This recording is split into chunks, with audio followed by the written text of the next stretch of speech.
En el año 2017, un hombre requerido internacionalmente por el tráfico de drogas era capturado en nuestro país. Esa persona tenía la decisión muy intensa de no abandonar el país. Tanto fue así que en algún punto decidió llegar al extremo para evitar su extradición. Era conocido como Marcelo Piloto, un hombre de los más buscados, no solo por la policía a nivel regional, sino que también por bandas de narcotraficantes. Se cree que la función de un narcopiloto, probablemente dentro de una estructura criminal, sea la más destacada por sus habilidades del tráfico, de evitar radares, de aterrizar con gran peso y poco combustible. Esta es la vida, entre comillas, de Marcelo Piloto y su intento por no abandonar el país. Bienvenidos al primer capítulo de esta historia en Escena del Crimen.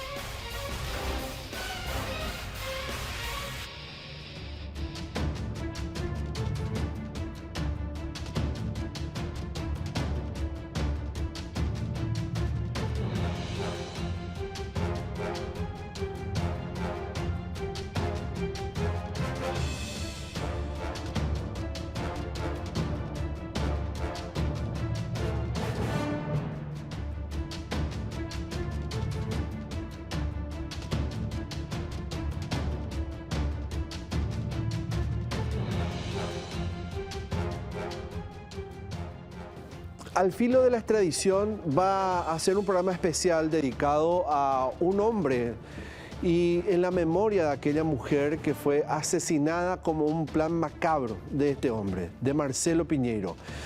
Como decía yo al inicio, un hombre en los últimos tiempos de su vida dedicado a ser narcopiloto, a pilotar aeronaves de bimotores generalmente y transportar grandes cargas de cocaína, muchas veces de países productores como Bolivia, Colombia, Perú, a nuestro país. Y este hombre decidió llegar a un punto, porque sabía lo que le esperaba de ser extraditado al Brasil y eventualmente a los Estados Unidos, de una condena en un régimen mucho más severo, si podríamos considerar regímenes de encarcelamiento en nuestro país en forma. Y en aquel entonces con más vicios que los que se enfrentan en la actualidad. Estamos hablando del año 2017. Y llegó al punto de planificar un crimen para que se le abra un juicio en nuestro país, con la intención, reitero, de evitar ese juicio de extradición. Esto fue lo que ocurrió un sábado en la agrupación especializada. ¿Qué pasó? El reloj marcaba las 12:17 de aquel sábado cuando Lidia Mesa salió de la zona bulliciosa del Mercado 4 de Asunción. Nombre: Lidia Mesa, de 18 años, de nacionalidad paraguaya, de profesión estudiante y domiciliada en Asunción. Con una sonrisa tranquila, le avisó a su padre que volvería a casa para las 3 de la tarde. Tenía por delante un viaje hasta Asunción, un trayecto de 40 minutos y alrededor de 16 kilómetros desde la capital del país, pero nunca se completaría. Hola papá, sí. Papá, ¿a qué te agarro? Hasta las 3 ya te agarro. La promesa de regresar quedó suspendida en la línea de un teléfono, rota, poco después por una tragedia que resonaría en todo el país.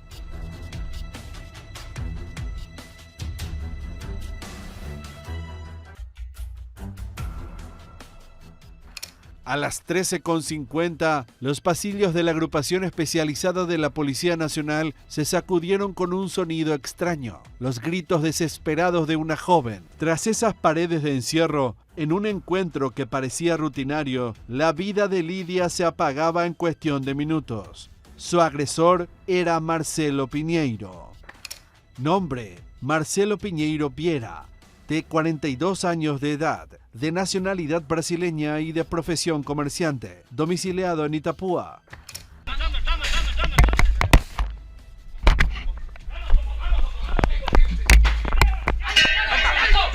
Marcelo era un preso de alta peligrosidad de origen brasileño.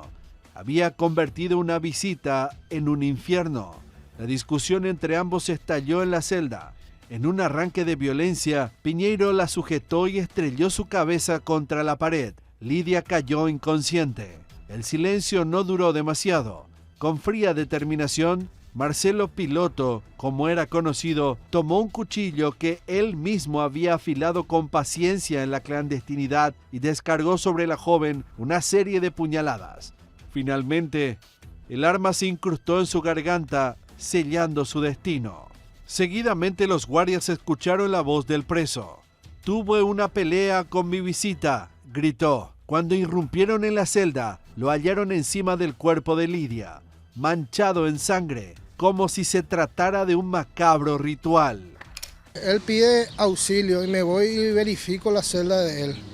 Y a él le veo todo ensangrentado en la cara. Le pregunto qué le pasó y sale y me dice, me peleé con la chica. Y ahí ya observo que la chica estaba acostada y yo le llamé por radio al subjefe que estaba de turno.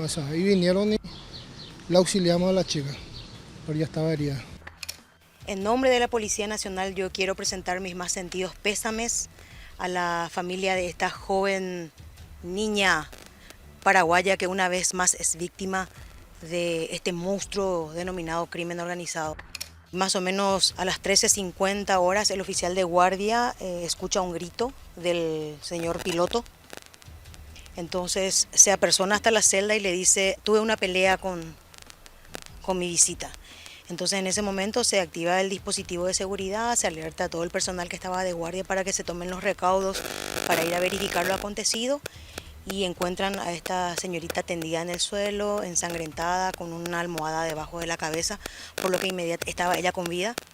Inmediatamente se procede a trasladarla hasta el centro asistencial acá de Barrio Obrero y cuando está recibiendo ella los primeros auxilios se produce su deceso. No puedo adelantarles ahora por una cuestión investigativa y de estrategia de la investigación. ¿Cuánto personal policial había ese día que pudiera haber tenido? Estamos hablando de la agrupación especializada, tiene policías desde la entrada. Alrededor de 7 personas estaban en la guardia del lugar. ¿Y los teléfonos de esas 7 personas los que usted ya incautó, doctora? Todo está incautado, sí. ¿Y el libro de novedades? También. En el libro de novedades aparece el ingreso de... Esos datos yo no te puedo dar por una cuestión investigativa. Aún sostenía el cuchillo con el que había desatado la tragedia.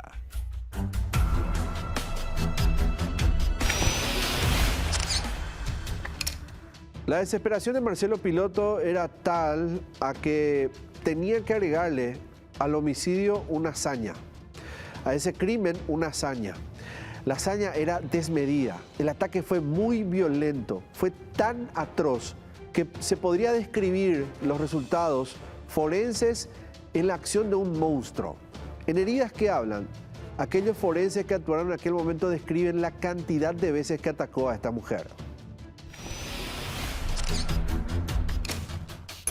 Heridas que hablan. Lidia fue trasladada con urgencia hasta el hospital de Barrio Obrero. Eran las 14:30 cuando los médicos confirmaron lo inevitable. Ya no había pulso. El cuerpo fue trasladado hasta la morgue judicial de Asunción para su autopsia a cargo del director de medicina forense Pablo Lemir. De acuerdo con el análisis, las puñaladas más importantes contabilizadas fueron en total 16. Sin embargo, hubo más a nivel superficial, alcanzando alrededor de 50 cortes. La joven recibió una multiplicidad de estocadas en zonas del cuello, el tórax, abdomen y la región lumbar. Las puñaladas recibidas en la zona lumbar provocaron una hemorragia interna, lo que le causó la muerte. Fallece finalmente por heridas de arma blanca, específicamente las que causan la muerte se ubican en la región lumbar, en la parte posterior del cuerpo, más en la parte derecha, y esas heridas ocasionan una hemorragia interna. El tipo de hemorragia se llama hemorragia retroperitoneal Esto es sin que sangran las partes de los órganos internos de la parte posterior del abdomen. Estamos hablando de la zona del riñón, etc. Y eso es lo que finalmente le causa la muerte. 2 lesiones contusas en la región frontal y en la región occipital de la cabeza. Pero estas lesiones contusas no tienen una mayor significancia en el sentido de que no provocan ni fractura de cráneo ni hemorragia cerebral. Pero en este caso, ¿se puede determinar con qué objeto fue, doctor? ¿O también se puede hablar de un golpe de puño? No puede ser. Al hablar de lesión contusa podemos decir que se trata de cualquier elemento sólido sin filo. Eso puede ser la mano, una mesa, una silla, la pared, etc. De hecho, nosotros no hicimos escena del hecho y no vamos a poder llegar a decirte exactamente qué superficie fue la que le golpeó el cuerpo. Además, 2 lesiones contusas en la región frontal de la cabeza que no causaron una lesión cerebral.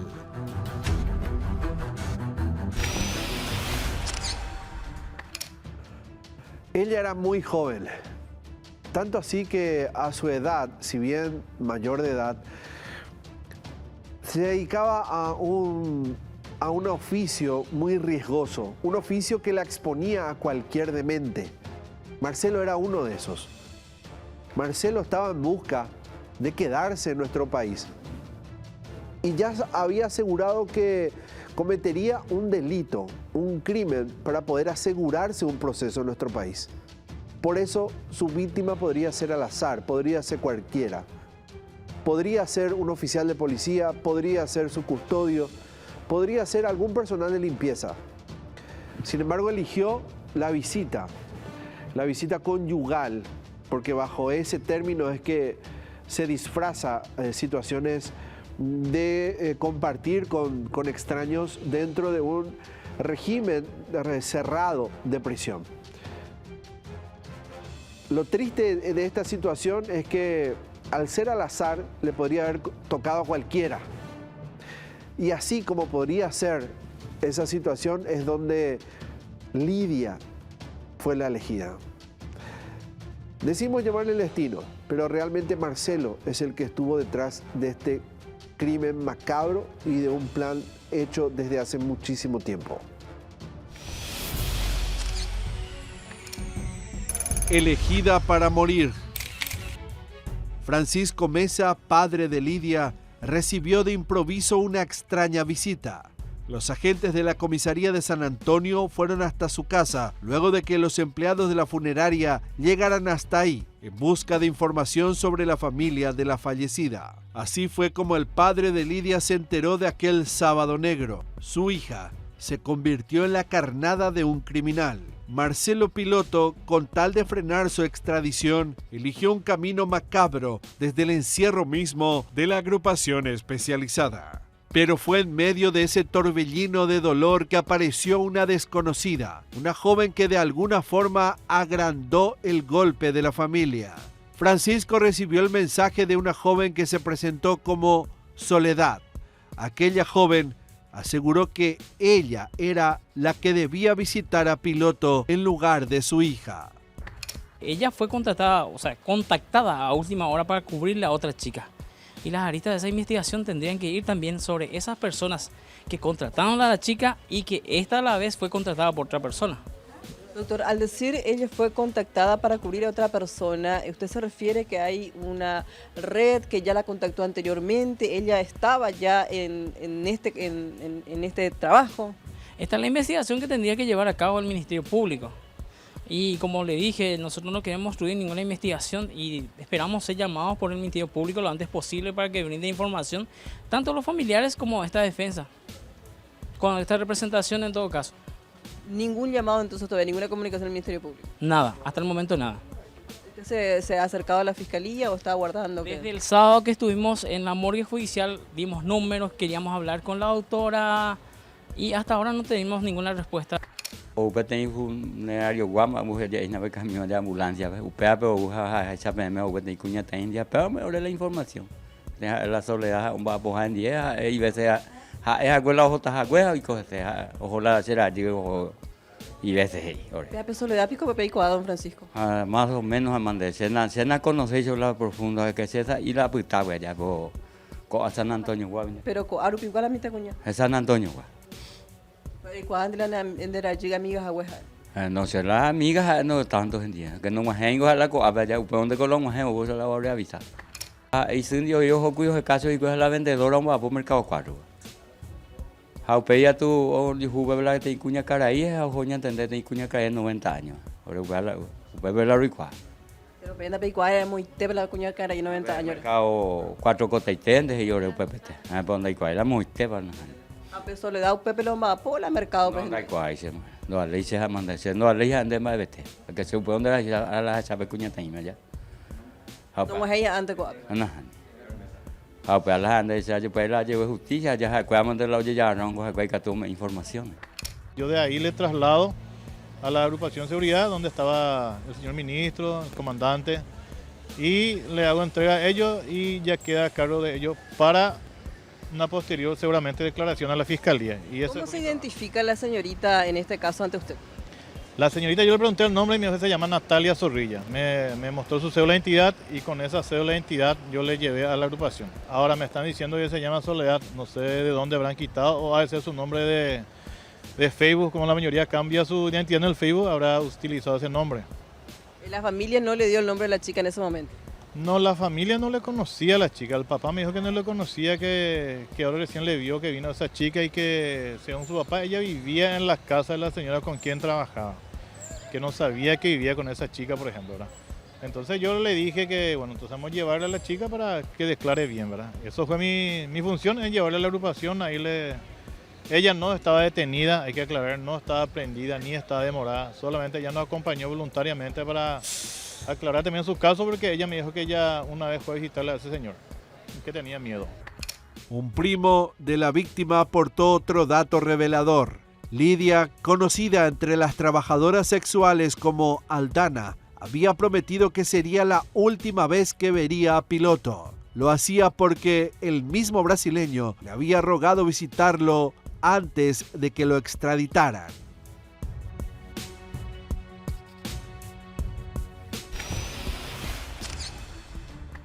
Vamos a hacer la primera pausa en escena del crimen y al volver toda la historia de esta primera parte de Al filo de la extradición, la historia de Marcelo Piñeiro, Marcelo Piloto, un narcopiloto dedicado a hacer vuelos constantes para las organizaciones criminales, cayó en nuestro país y esta vez no quería ser extraditado. Para eso cometería un crimen. A la vuelta, ¿cómo se resolvió parte de esta historia? No se lo pierdan.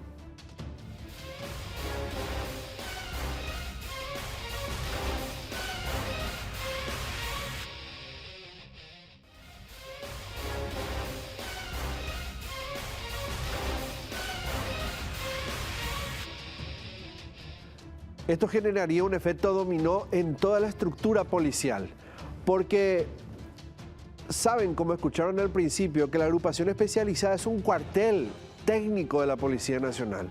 Ahí están antimotines, son los que salen a hacer los frentes cuando hay conflictos en el país.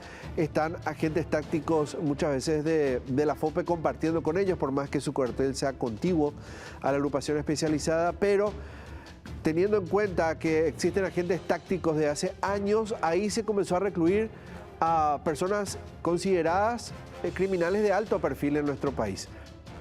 Entonces eso nunca pudo haber ocurrido, teniendo en cuenta que el control era mayor, sabiendo que había personal policial de alto rango y muy bien entrenado. Sin embargo, ocurrió. Es que la corrupción probablemente hizo mella aquel entonces, permitiendo a una joven ingresar un día que no estaba permitido. Por eso es que le costó el cargo a varios agentes de policías. La sacudida del poder. El crimen de Lidia no solo desgarró a una familia, también movió los cimientos del poder político y policial. La indignación pública crecía al mismo ritmo que se multiplicaban las preguntas. ¿Cómo un preso de alta peligrosidad pudo disponer de un arma dentro de una celda? ¿Quién permitió que un asesino planee su defensa desde el encierro? La presión social no tardó en llegar hasta el Palacio de López. Apenas un día después del asesinato, el entonces presidente Mario Abdo Benítez recurrió a las redes sociales para anunciar una medida drástica: la destitución del comandante de la Policía Nacional, Bartolomé Báez López, y del subcomandante Luis Cantero. En cuestión de horas, la tragedia ya había cobrado sus primeras cabezas. En reemplazo fueron designados el comisario general Gregorio Walter Vázquez Alderete, quien hasta entonces dirigía el Instituto Superior de Educación Policial, y al comisario Eladio Sanabria Morán, proveniente de la Dirección General de Justicia Policial. Nosotros no hablamos de mi gestión ahora con el presidente. No existe ninguna intención de removerlo, es la consulta. Le pregunto si es su deseo No, ese. no, Yo le voy a transmitir, yo le voy a transmitir al señor presidente como deseo suyo. No obstante, esa es una pregunta que usted le puede dirigir al presidente, ya que estuvo acá a tiempo, puede dirigírsela él directo. ¿Conversó con usted al respecto? No le dio a entender. No me dio a entender absolutamente nada, ni hablamos de esto, hablamos del tema por de de seguridad. pronto Villamayor sigue en el cargo. Mire, yo tengo el cargo absolutamente a disposición del presidente. Yo no entré a este juego por un cargo. Mi lealtad y mi amistad con el presidente se encuentran por encima de cualquier cargo. Este no es el cargo más apetecido del sector político. El anuncio fue confirmado por el ministro del Interior de ese entonces, Juan Ernesto Villamayor, en una conferencia de prensa. Aquellas fueron las primeras medidas. Más tarde, se ordenó que reemplacen los cubiertos de metal de los presos de la agrupación especializadas por los de plástico.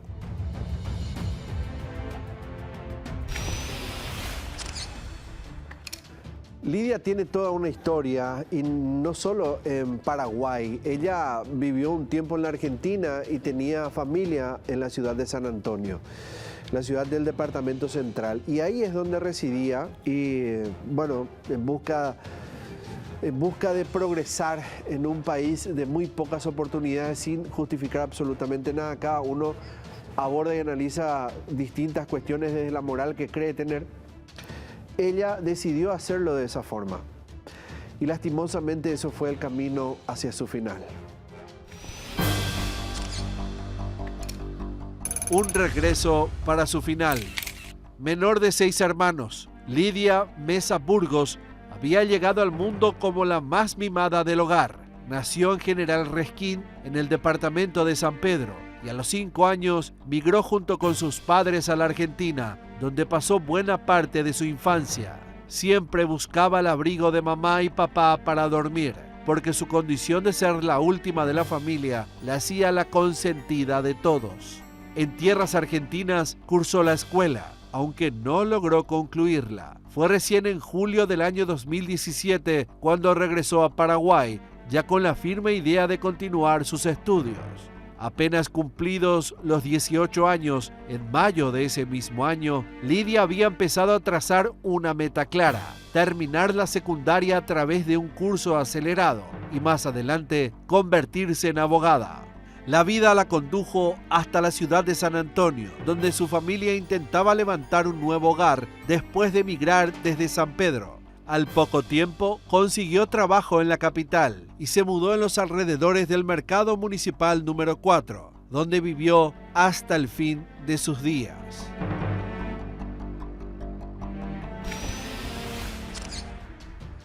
Una vez que comenzó ese efecto dominó tras la muerte de Lidia, la investigación también comenzaba a hurgar en los detalles de qué es lo que estaba ocurriendo en la agrupación especializada, el narcotráfico y su poder económico.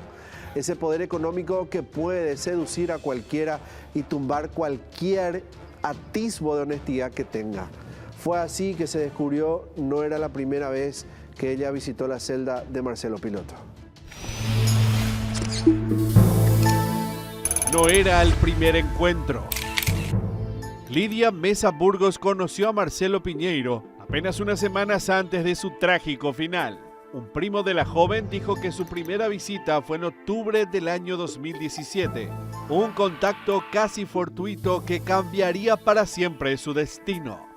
Un día le llegó un mensaje. La consulta fue directa: si ella estaba en servicio. Ella respondió que sí. Y la siguiente consulta fue algo inquietante. ¿Hacen servicio en la cárcel?, consultó la persona detrás del texto. Todavía incrédulos, y sin calcular en ningún instante la cadena de hechos que desembocaría en la tragedia, ellos aceptaron la oferta. Económicamente la propuesta era tentadora y difícil de rechazar.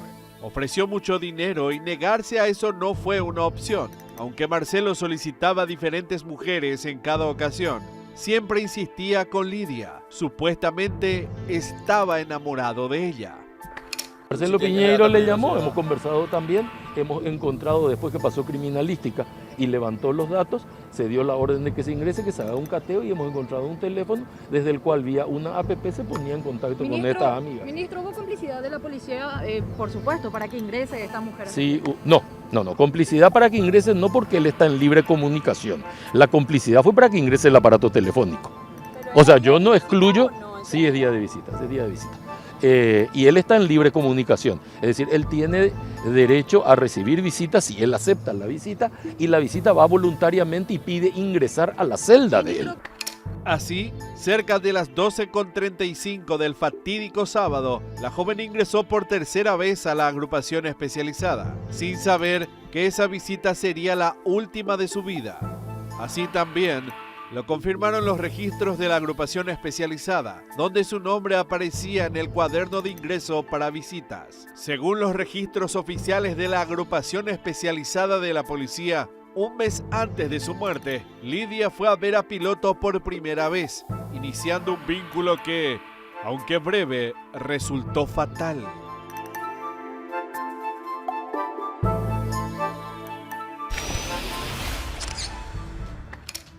Marcelo Piloto era un problema, realmente era un gran problema para el sistema de justicia. Tanto así que esa inestabilidad, la virulencia que había en aquel momento, no solo tenía él dentro de objetivos que podrían ser rescatados o fugarse de la cárcel del penal de varones del barrio Tacumbú.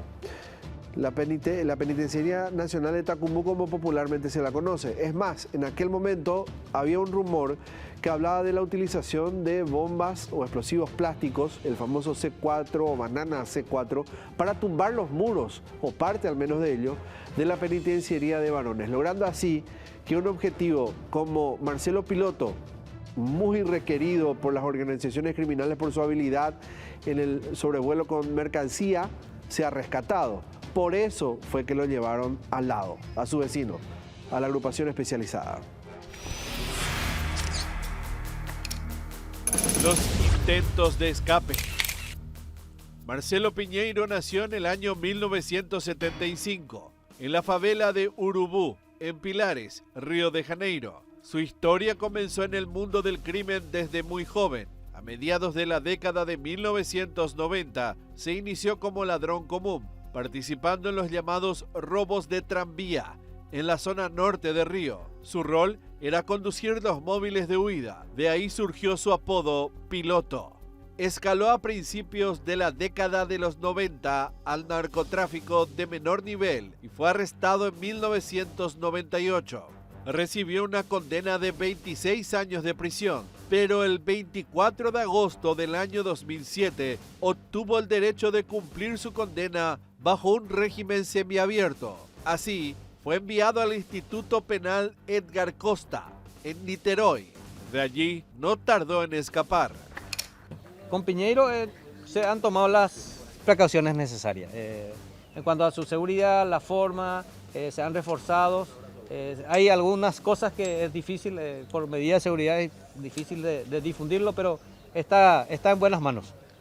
Comandante, el personal que recibió el pedido, por ejemplo, para pagar el rescate de Piñeiro, ¿era rango inferior o superior? Bueno, en este caso se trata de algo muy delicado, donde podíamos estar exponiendo la vida de algunas personas. En libertad, retomó sus actividades ilícitas en Río de Janeiro. Rápidamente se convirtió en líder del tráfico de drogas en las comunidades de Manguinhos y Mandela 1, 2 y 3, bajo la sombra del Comando Vermelho. En julio del año 2012, ejecutó el rescate del narcotraficante Diogo de Souza Feitosa, alias DG, como se lo conocía, tras la ocupación de la favela de Manguinhos por las fuerzas de seguridad, Piloto huyó a Paraguay. En tierra guaraní, adoptó identidades falsas y cambió de residencia cada 6 meses para evadir a la policía de ambos países. Su poder y peligrosidad no eran solo rumores. El sábado 13 de diciembre del año 2017, menos de un mes antes del asesinato de Lidia Mesa, fue capturado en Encarnación durante una operación conjunta de la Secretaría de Inteligencia de la Policía Federal del Brasil y los cuerpos policiales paraguayos. Entre su arresto y su eventual extradición, las fuerzas de seguridad frustraron al menos 6 intentos de liberación. El 5 de octubre del año 2018, un operativo de la Policía Nacional reveló la magnitud de un arsenal: 7 fusiles, 15 pistolas, municiones de guerra, explosivos, clavos Miguelito, pasamontañas, equipos de comunicación, dinero en efectivo, anotaciones y supuestos planos manuscritos de la sede de la agrupación especializada donde estaba arrestado. Pero estos no fueron los únicos intentos.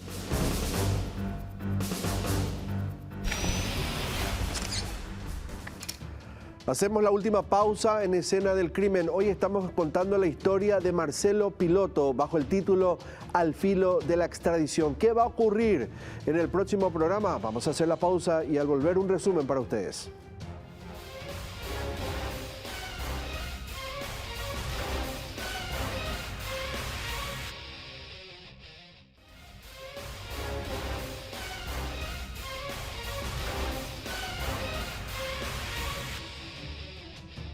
Parte final de este primer capítulo de Al filo de la extradición, la historia de Marcelo Piñeiro, alias Marcelo Piloto. ¿Qué va a ocurrir en la segunda parte de esta historia? Véanlo.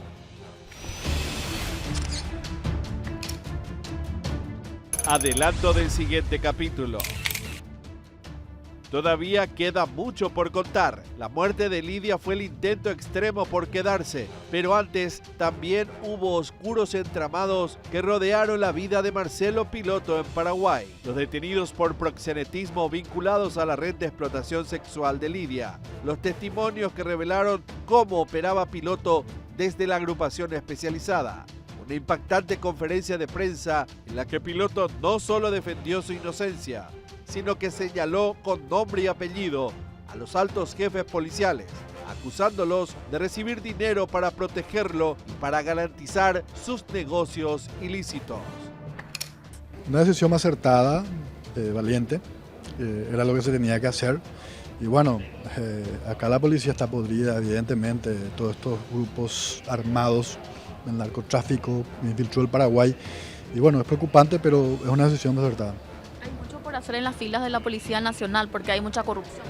Y hay que desmantelar todo esto. Esta policía ya no da más realmente. Narcotráfico, armatráfico, corrupción, hay de todo realmente. Lo que pasó es grave, un asesinato con mucha gente implicada probablemente. Por eso no pasa por destituir nomás, sino que hay que llegar hasta el final, hay que procesar gente y bueno, si algunos tienen que pagar, que paguen. Lo único que te puedo decir es que hay que tener huevos. Hay que tener huevos para mandarle y expulsarle a un delincuente y a un narcotraficante como Piloto. Y claro, y bueno, pero si seguíamos con el protocolo, a lo mejor le seguíamos teniendo.